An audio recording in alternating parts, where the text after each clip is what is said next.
Okay, with all the intros and everything else out of the way, let's get into more of the meat of the update. Remastered Wave 1 in production. Remastered Wave 1. Pariah expansion, Red Witch expansion, Screaming God expansion, False Messengers, Wanderer Aeneas, Wanderer Goth Amy, Wanderer Death Drifter, Wanderer Candy Cola. So this is everything that's supposedly coming in the next wave. Um, I have everything pre-ordered except for False Messengers, which maybe I'll pick up at some point. A quick reminder of what is included in Remastered Wave 1, which is now in final copy editing, factory pre-production, and production. Screaming God, final copy editing, Red Witches expansion, finished. Pariah expansion, finished. Wanderer Goth Amy, finished. Wanderer Aeneas, final copy editing. Wanderer Candy and Cola, final copy editing. Wanderer Hyperlight Drifter, finished. False Messengers, finished. We are a boutique, and the quality of what we produce is paramount to us. However, we will continue to hone the edge of our development cycle and bring everyone this incredibly scope-creeped content faster and faster without sacrificing a single drop of our creative needs. While we wait for production samples of our finished content, I have a few teasers of some of the content in store for everyone this wave. So my takeaway from that is that we are not getting this stuff probably for another 6 months. I think last year they were in pre-production on Frog Dog around Black Friday, and I got my copy in very early June. And some of that I think was because of some shipping delays and stuff. But either way, like, they're probably trying to get this all through the factory before it closes for Chinese New Year and on boats. So my guess is we're going to see all this stuff in Q2 at the earliest, maybe even later, which is a little unfortunate that, they set up this whole timeline and they're already like 6 months off of it or more. But this stuff all looks good. Pariah expansion, a delicious villain. So it's a Nemesis node 1. White Speaker is dead. The settlement can murder a lot of them, actually. Very cool. Pariah Showdown. Battle the Pariah right side up. So yeah, the first time you fight him in a somewhat normal way. And they demoed this at Gen Con, and it looks like a pretty cool fight. Pariah Showdown level 3. Battle the Pariah upside down. So I wonder if it's only the level 3 fight now. I think at one point it was pitched that level 2 and 3 would be upside down, and maybe now this is just the final fight. Or maybe there's something in between. Pariah Hard Plastic. I am crisp as hell. He looks pretty cool. Upside down Pariah also looks very cool. Upside down Survivors. These also are pretty neat, although, obviously very situational for a single fight in the game and don't necessarily reflect, your loadouts, but that's fine with me. Pariah game cards, just a few. Somatic Empathy trait. The pariah and its prey are connected by a ruinous bond. Survivors that reveal an AI card suffer the somatic empathy on that card. When a survivor wounds the monster, they reveal the AI move to the wound stack, return it to the wound stack face down. This occurs after critical wound effects, but before monster reactions. Uh, yeah, so basically, like, looking at the AI deck can hurt you. Wounding him hurts you. It's like, it can be kind of nasty, but that's just baked into the fight. So here's like an example, right? If you reveal this card in any way, you get an evasion token, -1 evasion token. Inverted, so I guess this is for the level 3 or maybe level 2 fight. The showdown takes place hanging from the ceiling. Adept limbs and crushing grip enable the monster to move unhindered. Survivors do not match up. At the end of your attack, you may spend 1 survival to cling in place, or you are yanked back and must place yourself in an unoccupied space adjacent to the closest Python. If none remain when you are yanked back, you fall dead. Okay, cool. So it's like you're swinging around off of a rope. So you can move on your turn, I'm assuming, to attack, but then, you swing back due to gravity. That's kind of cool. Implanted memories, Pariah's gift. Recollected snippets feel foreign, yet ring true when their deeper meaning emerges. Departing survivors gain +1 understanding. If a survivor would trigger white secret, replace it with dark secret. So this is some innovation, I guess, of sort that you get from him. Halberd's Halberd Scab. It's got a bloodthirst keyword on it. I don't know what that does. Um, so you get -2 movement, but you can move up to 2 spaces after you attack. So kind of as long as you're attacking, I guess that's okay. You can move in and move out. That's kind of cool. Um, all these are like you get. I think the pitch from the Dark Herald was like you get these as gifts from the Pariah. So maybe there's a trade-off. Okay, Bloodthirst is here. When you activate this gear, gain a bleeding token. Okay, so using this gear gives you bleeding tokens, so you're going to need bandages, I guess, with the Pariah in your game. Feedback Loop 3, pretty cool. When you or another survivor gain a token, you may gain a copy of that token, limit once per lantern year. So, could be interesting. I'm trying to think of like examples where you could really game the system with that. Um, but, for example, if you had something that, luck is hard to come by, so if you had something that gave you a luck token, this could be a way to get a second luck token, which could be useful. I don't know what that is, but looks like a doorknob or something, or just a very big nose ring. Just more artwork. Sulking Pariah, a real boohoo baby. Maybe this is what happens when he loses. Red Witch expansion. Red Witch is painted by Zumikido. Brawl, Nico, and Seer. First fight brawl. Escalating showdown. Is it kind of like each level introduces another character? So the first time you fight him, you just fight Brawl, then Nico and Brawl. Okay, interesting. And finally Brawl, Nico and Seer escalating showdown. Cool. Um, I like this, although I was kind of hoping too that like the fight just always was all three of them. But I do like if it's built this way, this could be really cool that it kind of escalates up too.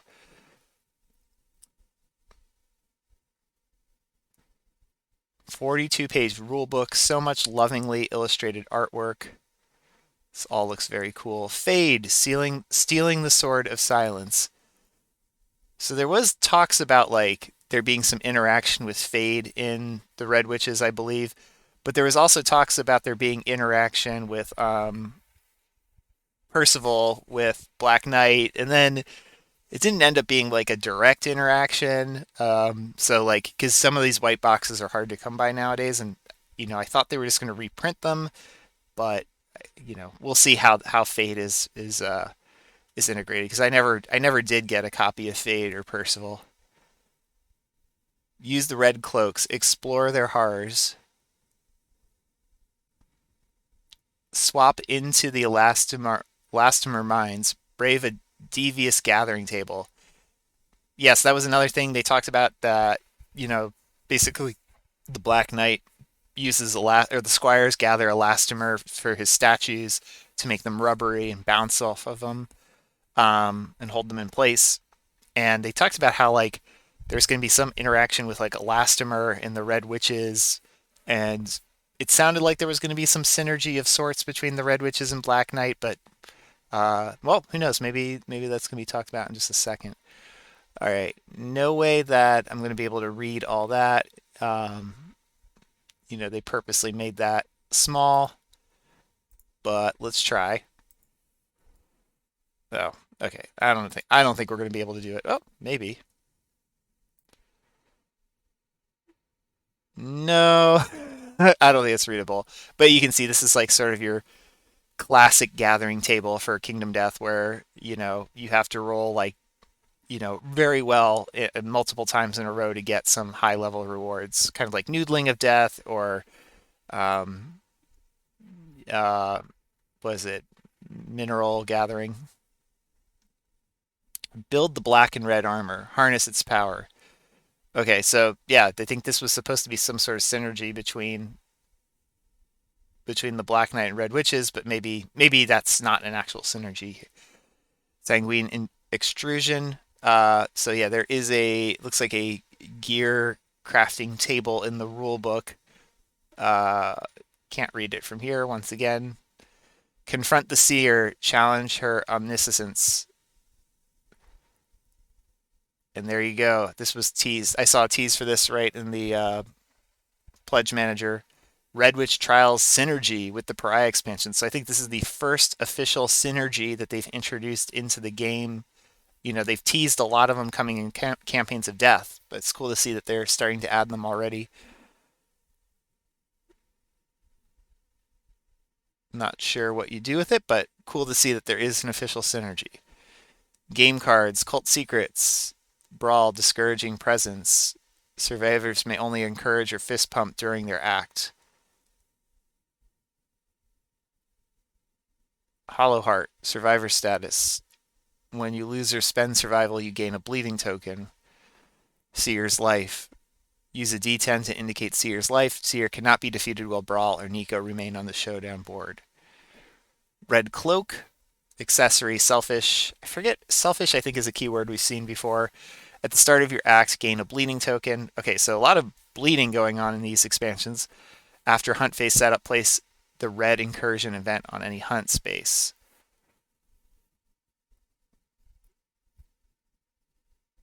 Was that the... Let me just go up a second here. Is that what this was? Sanguine extrusion. No, different thing. All right. Black and red gauntlets. This is part of the black and red armor set. And it is a set there. Ghostly ease. After you transpose, which I guess is like teleport, your attacks gain +2 speed and ignore cumbersome until the end of the round. So it could be some interesting synergies there with a cumbersome piece of gear. That's not slow if you want the speed bonus. Worn Seeking Bow, irreplaceable, unique, cumbersome, range 8. All the things are slotted in. When another survivor wounds the monster, this weapon gains Savage and Deadly 3 until the end of the round. That's pretty good. I wonder if you have to beat Seer to get this though, which might not make it as useful that late in the game. Joint Array 2. When you attack, if another survivor Joint Array has already inflicted a wound this round, cancel reactions on your first selected hit location. And the observation is when another survivor uses Joint Array to cancel reaction, gain +1. Okay, so this is sort of like, you need multiple people with this knowledge to make it useful. That's cool. Kind of uh, leans into the whole, like, multiple monster fight idea. More artwork. Looks very cool. Nico's interrogation, intimate and agonizing. Okay. Um, no comment.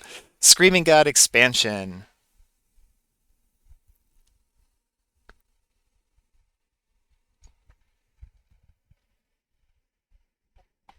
Screaming God expansion. A quarry and a finale monster. Oh my. Ooh, the crest for the Parasite Queen. We haven't seen that before, I think. So it's a Node 4 quarry and a finale monster. The Infinite Maze. Your mind explodes as you gaze upon eternity.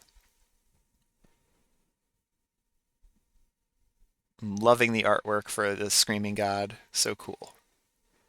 The Infinite. Oh, okay, that's really cool. The Infinite Maze is like a racetrack or something.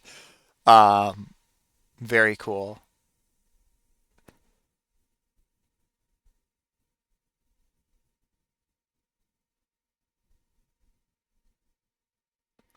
Hard plastic Screaming God armor and the Screaming God for the sake of completeness. Also, this all looks very cool, but I mean, we've seen this all before, but once again, just looks cool. All the high-end armor usually looks very cool. Really like the mask on that guy or helmet. Axel SGA Male 1. Okay, so they're giving them name. They're giving the the guys' names now. That's kind of cool. Lots of cool options there. Brynhild, female. It's really cool to see how much you can really customize these two, despite them being in like a dynamic pose. Halfdan, male two.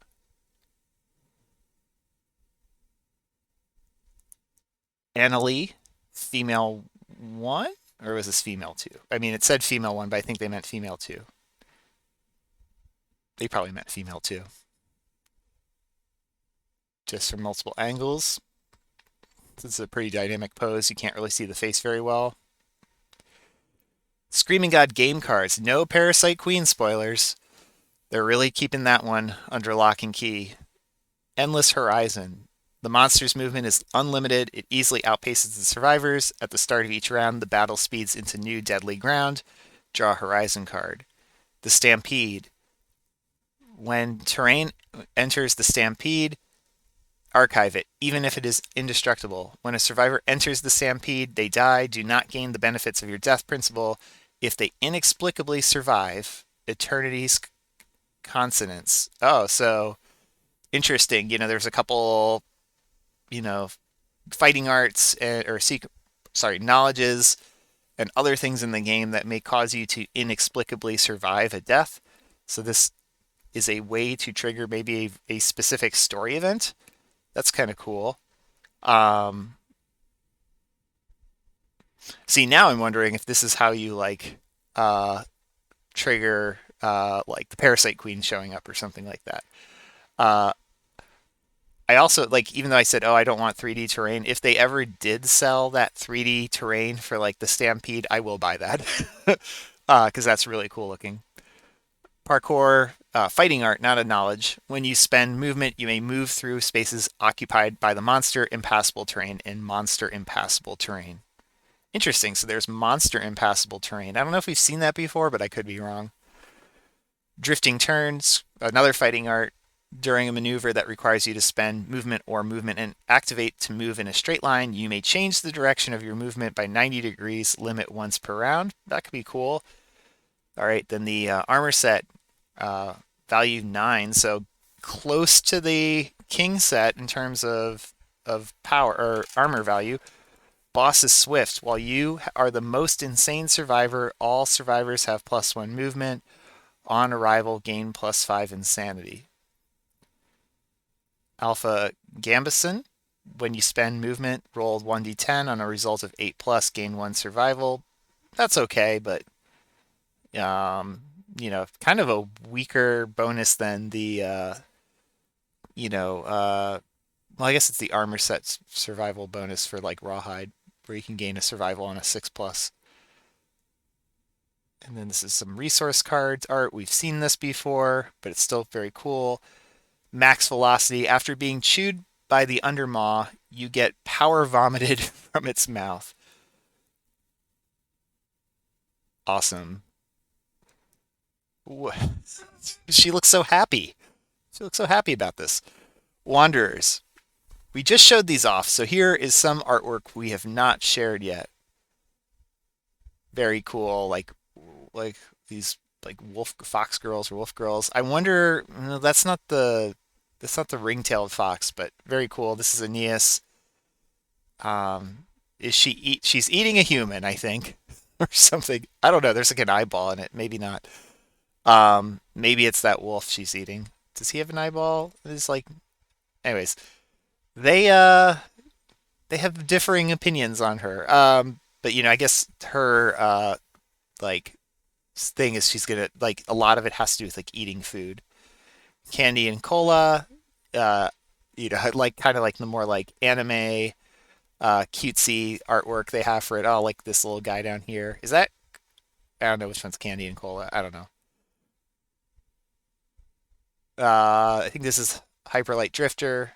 Yes. So the artwork for Hyperlight Drifter actually seems to match the like artwork from the game a bit more.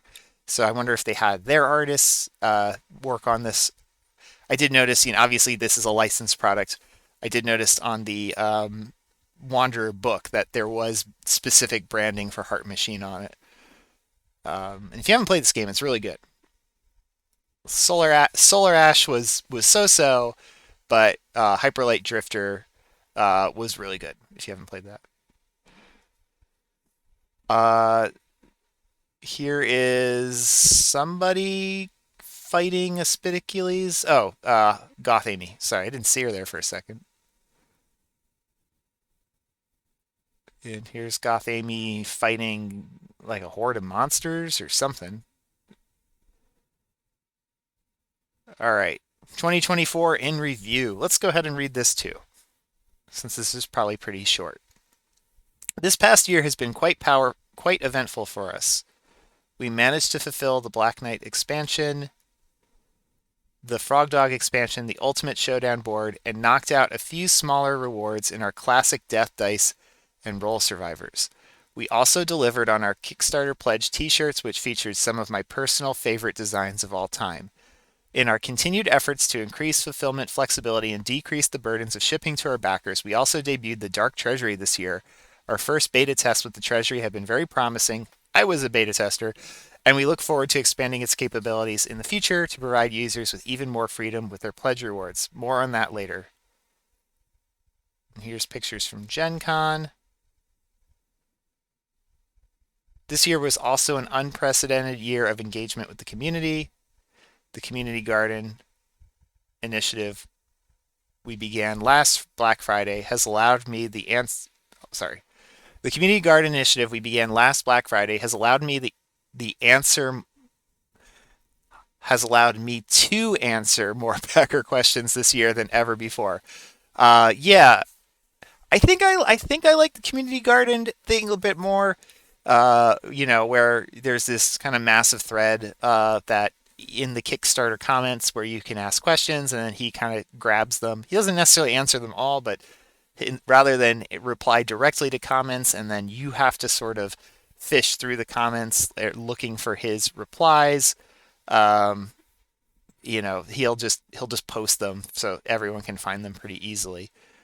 Our trip to Indianapolis for Gen Con this year marked the first time we were able to host official play events for the community. By the end of the convention, we had experienced our biggest fan turnout at Gen Con of all time. Finally, this year marked fantastic strides in our modeling techniques and engineering for hard plastic, resulting in further improvements in miniature crispness and painter-friendly details. All of the miniatures from this Kickstarter, which have yet to be tooled into hard plastic, will greatly benefit from our experience and advances. We'll apply our new powers to each and every model to make them the best they can be. All right, and project estimates. We will return in February after Lunar New Year to update our overall Kickstarter fulfillment estimates. It will be much easier to communicate with our partner factories and establish production timelines then. Thank you for your patience. Okay, so this is kind of like last Black Friday where they promised a serious timeline in February the following year. Um, February is kind of starting to shape up to be kind of one of the like more significant updates in sales of the year too. Like last year, Millennium Butcher came out alongside the timeline, and then this year they've teased that I think the Preacher Wanderer is going to be released at February. Uh, so yeah, February is looking to be pretty cool in 3 months or so. Okay, so next up is Silver City. I'm guessing that's going to be a very large chunk of this update, so I'm going to stop this video here and we'll go over Silver City in the next one.